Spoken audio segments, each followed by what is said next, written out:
बंद हो चुका है। लेकिन इससे भी बड़ी खबर यह है कि रिपोर्ट्स के मुताबिक ईरान के बहरीन के नेवल बेसेस भी शामिल है। टोटल 7 है और दूसरा अब्राहम लाएगी। आपको क्या लगता है, क्या ये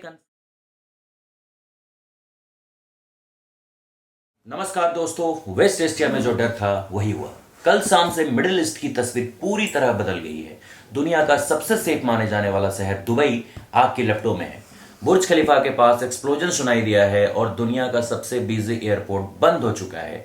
लेकिन इससे भी बड़ी खबर यह है कि रिपोर्ट्स के मुताबिक ईरान के सुप्रीम लीडर जो है, यानी कौन, अयातुल्ला खमनेई, अब जिंदा नहीं है। यूएस प्रेसिडेंट डोनाल्ड ट्रंप और इजरायली सोर्सेज ने कंफर्म किया है कि खमनेई जो है वो यूएस इजरायल स्ट्राइक में मारे गए हैं। क्या ईरान अब पूरी तरह टूट जाएगा या ये वर्ल्ड वॉर 3 की शुरुआत है? आइए जानते हैं आज के वीडियो में डिटेल्स के साथ। What happened, Dad? Huh? What do you do?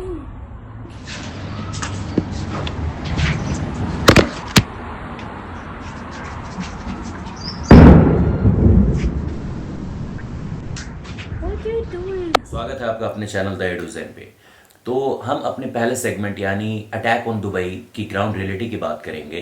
तो सबसे पहले बात करते हैं दुबई की, क्योंकि ये हम सबके लिए शॉकिंग है। कल देर रात ईरान ने रिटेलिएशन में यूएई पर ड्रोन और मिसाइल से हमला किया और जो लेटेस्ट अपडेट आ रहे हैं उसमें जो पाम जुमेरा है, जो दुबई का आइकॉनिक मैनमेड आइलैंड है, पाम जुमेरा पर एक लग्जरी होटल के पास एक्सप्लोजन रिपोर्ट हुआ है और वहां आग लगने की खबरें भी आ रही हैं।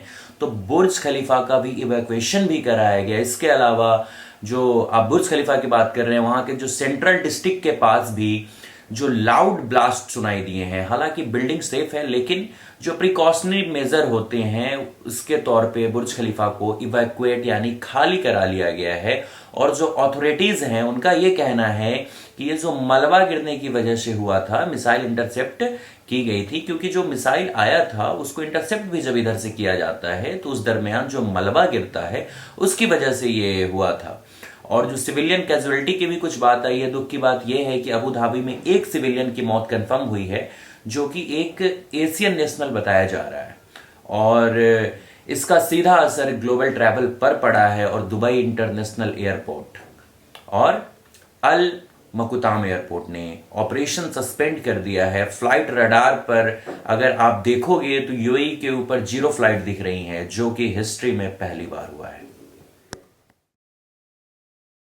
क्या खामनेई की मौत वाकई में हुई है? अब आते हैं इस पूरे कॉन्फ्लिक्ट के सबसे बड़े अपडेट पर। कल रात तक ये सिर्फ अफवाह थी, लेकिन आज सुबह तक पिक्चर जो है वो क्लियर हो रही है, क्योंकि यूएस प्रेसिडेंट डोनाल्ड ट्रंप ने एक स्टेटमेंट में कहा है कि one of the most able people in history is dead. उनका इशारा जो है वो सीधा सीधा अयतुल्ला खमनेई की तरफ था। और रिपोर्ट्स के मुताबिक इजराइल और यूएस ने जो ज्वाइंट ऑपरेशन किया था तेहरान में, उसमें खामनेई के सेक्रेट बंकर ऑफिस को टारगेट किया गया था। और अगर बात करें ईरानी मीडिया की, यानी ईरान स्टेट टीवी अपडेट्स की अगर बात करें, तो ईरान के स्टेट मीडिया ने 40 दिन का मॉर्निंग यानी शोक डिक्लेयर किया है, जो इस बात का सबसे बड़ा सबूत है कि उनके सुप्रीम लीडर अब इस दुनिया में नहीं रहे। और इसके अलावा ईरान के जो डिफेंस मिनिस्टर हैं और आईआरजीसी के कमांडर्स ने भी, उनके भी मरने की खबर आ रही है। और ये 1979 के बाद ईरान के लिए सबसे बड़ा ब्लो है। और नेतन्याहू ने ईरानियन लोगों से अपील की है कि take your destiny into your own hands, मतलब वो चाहते हैं कि अब ईरान की जनता खुद रिजीम को गिरा दे। तो अब हम बढ़ते हैं अपने इस सेशन के अगले सेगमेंट की तरफ कि वाई यूएई। आपके मन में सवाल आना चाहिए कि यूएई क्यों?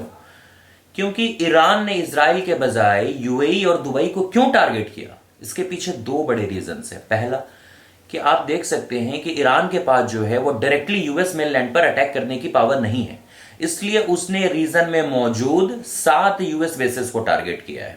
इसमें यूएई के अल दफरा एयर बेसेस, कतर का यूएस सेंट्रल कमांड और बहरीन के नेवल बेसेस भी शामिल है। टोटल 7 हैं। और दूसरा अब्राहम एकॉर्ड्स, ये बहुत ही महत्वपूर्ण हो जाता है।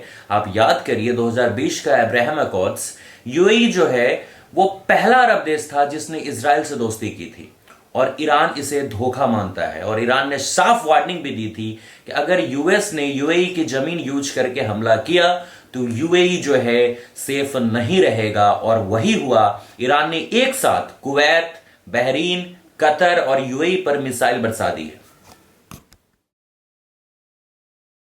बढ़ते हैं हम अपने वीडियो के नेक्स्ट सेगमेंट की तरफ कि economic impact and what next. इसका हम पर या पूरी दुनिया पे क्या असर पड़ेगा? तो असर तो बिल्कुल पड़ेगा, उसको हम आपको बताते हैं। पहला, ऑयल प्राइसेस। मिडिल ईस्ट से ऑयल सप्लाई डिसरप्ट होने का डर है, जिससे पेट्रोल डीजल का दाम आसमान छू सकता है। और ग्लोबल ट्रेड की अगर बात करेंगे तो दुबई एक ग्लोबल फाइनेंशियल हब है। अगर दुबई बंद रहता है तो सप्लाई चेन पूरी तरह टूट जाएगी। और इसमें जो इंडिया का स्टैंड है, इंडिया ने अभी तक रेस्ट्रेन यानी संयम बरतने की अपील की है, क्योंकि वहां लाखों इंडियंस रहते हैं जिनकी सेफ्टी सबसे बड़ी प्रायोरिटी है। तो दोस्तों, सिचुएशन अब कंट्रोल से बाहर होता दिख रहा है। एक तरफ ईरान का जो लीडरशिप है वो खत्म हो चुका है और दूसरी तरफ गल्फ सिटीज आग में है। क्या ईरान अब न्यूक्लियर वेपन यूज करेगा या वहां की जनता रिवॉल्यूशन लाएगी? आपको क्या लगता है, क्या यह कन्फ्लिक्ट जल्द रुकेगा या बढ़ेगा? कमेंट करके जरूर बताएं और अपनी राय को रखें। अगर आपको ये डिटेल्ड एनालिसिस पसंद आई तो वीडियो को लाइक करें और दोस्तों के साथ शेयर करें ताकि उन्हें भी सही इंफॉर्मेशन मिले। और ऐसे ही जियोपॉलिटिकल अपडेट्स के लिए हमारे चैनल और आपके अपने चैनल द एडुजन को सब्सक्राइब करना बिल्कुल ना भूलें। जय हिंद।